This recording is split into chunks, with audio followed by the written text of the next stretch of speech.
Hello, ladies and gentlemen. It is I, the Copper Owl, bringing you a review on the Nerf Hammershot. Honestly, I just want to show off my newly painted Hammershot. This is based off the bolt. I keep calling it the bolt lock, but it's the bolt talk pistol from Gears of War. And this is the modded Hammershot I got. I showed off in the previous video. I talked about half darts. So this one is half dart compatible and it's missing the air restrictor on the inside. I got this grimy look by, what I did is, on the edges, I put a bit of black paint, acrylic paint, and I just wiped it off.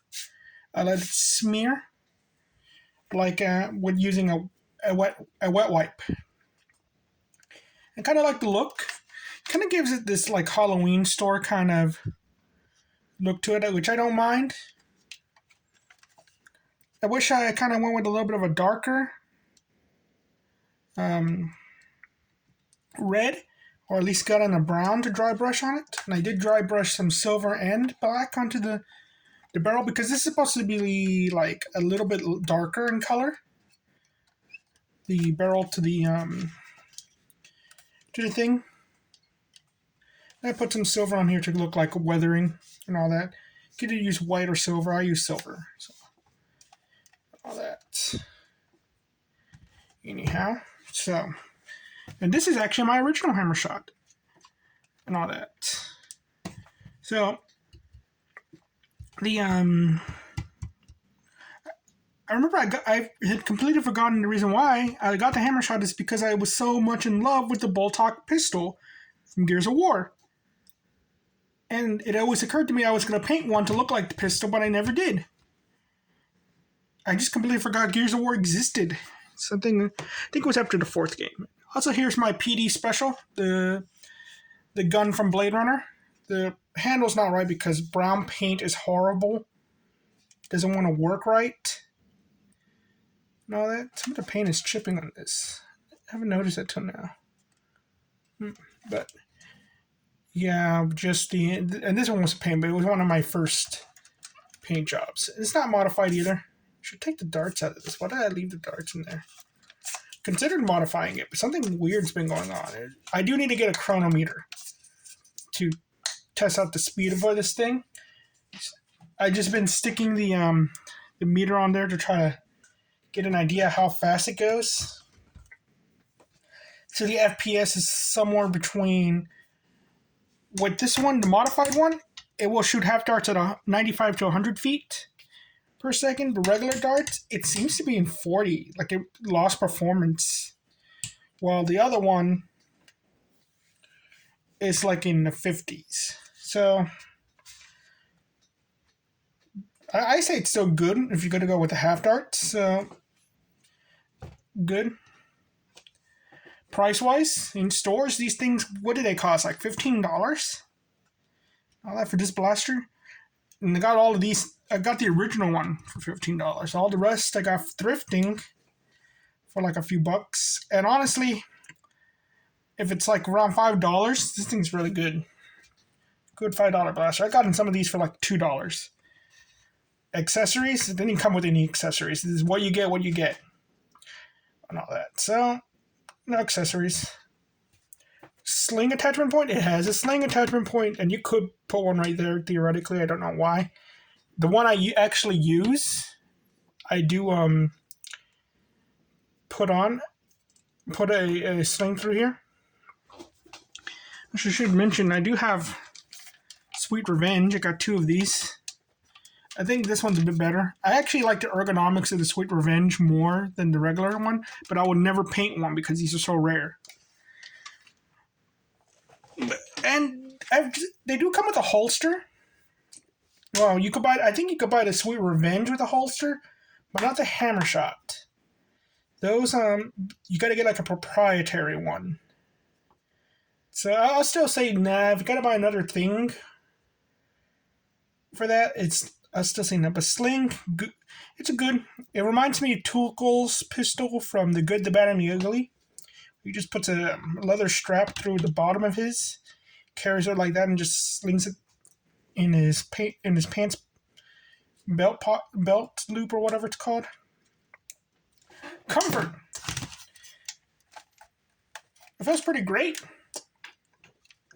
Again, prefer the Sweet Revenge. It's just a little weird that there's this fake tape there, but it doesn't bother me. Without it probably would feel a lot better.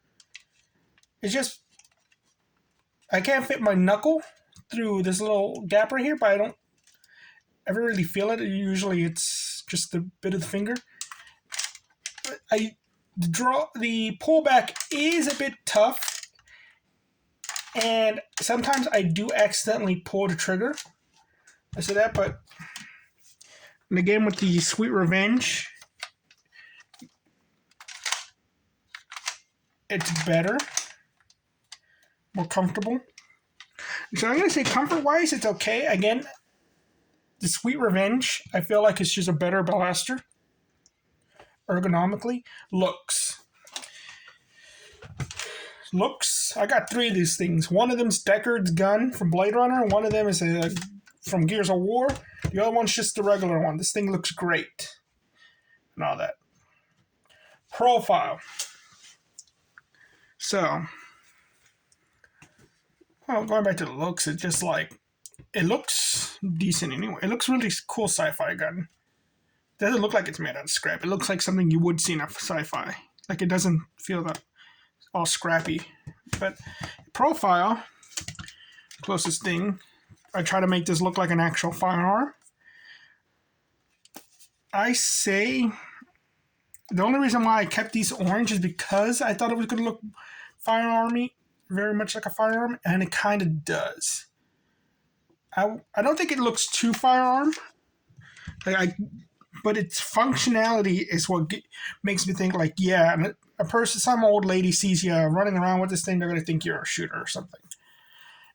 But I don't think it's too bad. Like, you keep the orange and all that. Tactical points, it has one rail, and that's it. But, yeah, it just has a rail. It's not bad. It's on top. And it's not like the Trailblazer where it's at the bottom. It doesn't make any sense. There we go. Can I take rockets? And can I take mega darts? Can I take those 2 attachments? And that's where the conversation gets a little weird, because there are mods for the grip where you could put an attachment point, and there are mods where you could put another attachment point. So I didn't say it was so bad, just for having the one tactical rail. Theoretically, you could put this attachment onto the blaster. And I'm going to simulate that. See how it goes. It would be upside down. It does have the right reach. It looks like it could possibly work. I don't know. I got to actually kind of feel it with my bare hands, you know. So, I'm going to say,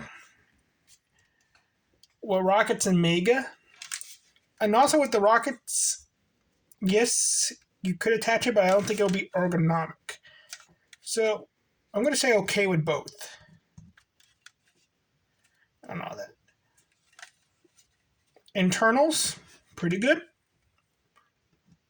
It's just like, I've been taking them apart. It's just so easy to put it back together, take it apart and all that. It's not a problem. Internally, it's good. Doesn't give me any problems. And it's pretty strong structurally, too. Modability, absolutely great. Talking about this, like, this thing's fully modded. Well, not fully modded. You could take out the spring and all that. You could put on a front barrel attachment. You could make it look like a Magnum. You could put a stock attachment right here. You could completely remove this. You could change the cylinders. You could change the internal the internal mechanism entirely. This thing is like the Glock of Nerf guns, and that's so weird considering this is more newer of a blaster. Well, compared to like other, it's like this, the Strife, and I believe like the Stampede, and some this the Strife, the Stampede, and the Long Strike and the Long Shot. Those are like the most modular blasters. Like they have the most things to you could buy online or 3D print and just upgrade the blaster. It's great. So it's a great modding blaster and all that. Now, practicality wise, this thing is also really good because you can dual wield them. Pew pew pew. And all that. They're slightly smaller than a Maverick, and around the same size like a Disruptor. And all that, they're just one shot less, but you are dual wielding, so you effectively have 10 shots. And again, you could have possibly 12 shots, possibly 8 megas. Which, oh yeah, I forgot that is a mod. No, you can't have. No, I'm changing this from okay to yes because there is a mega mod for these. I forgot about that. So practicality wise, this is a really great blaster. Results 1, 2, 3, 4, 5, 6, 7, 8. 1 and 4. There you go. And it is a pistol. You can technically turn it into a carbine if you get the mods, but it's just a pistol. There's nothing abnormal about it. It's just a pistol. And it is a Springer. There we go. Very simple episode. Very straightforward. It's not overly complicated. This is just a straightforward blaster. It is the Hammer action pistol. There is just one weird thing about this that I do not understand. So I should have painted this a bit better. I don't know if it's because I was playing with it and all that, but why is there no in-strike version of this blaster? There is the Elite 2.0, the Trailblazer, and there is the Fortnite Revolver as well. But there's no Elite version of this. There is the Rebel, which is the Sweet Revenge Rebel version, but no Elite. And you look at the Double Strike, that one is a Zombies line hammer action blaster that was in the Rebel line as well as the Modulus line. There is a Modulus version of that blaster. There's even a I think no, that's not a double strike. There's another the Doomlands also have a revolver, but it's 8 shots, but it's not in this category. And there's technically that Hammerstorm, which is another revolver hammer action blaster, but it's not this. This is why these are so popular, why people keep buying them. Also why they keep showing up, it's because this is just a really good, reliable blaster that has a lot of modability, but it's also really rare in its odd way. So, sometimes I gotta think about it, should I actually paint these things? Should I actually mod these things? Because there might actually be a finite number of these things out in the wild. Because they're not being made anymore. But also, it's there are no other variants of it other than the Sweet Revenge, which is already rare to begin with. So that's my dilemma. You also probably noticed the Zodiac symbol on both of the blasters. I was surprised that they kind of came pretty close to each other. That is something in lore with my book series, The Epic of Cassius. It's part of it is a symbol for 3 different factions. And there is a lore reason why it is the Zodiac symbol. And all that. But I'm not going to get into that because that's spoilers. But yeah. And the character, the Copper Owl, is a member of one of these factions. So technically, I have been considering painting another Hammershot to look like something from my story and all that. To have the copper look to it. But I kind of like this Boltok pistol look. If anything, the only thing I probably would have painted copper would be this part. That's really it. It's out of the way and all that. Maybe this little tube right here. Everything else probably would have stayed the same way as this, or would have been would have been like this. And all that. So I had no reason to paint one in those colors, because this one is like, it kind of works. And also the lore for the copper is that the weapons come from this certain country that uses a lot of copper. So it would make sense that there are weapons that don't have the copper in them and all that. But yeah. So thank you very much. You all have a nice day. Bye-bye.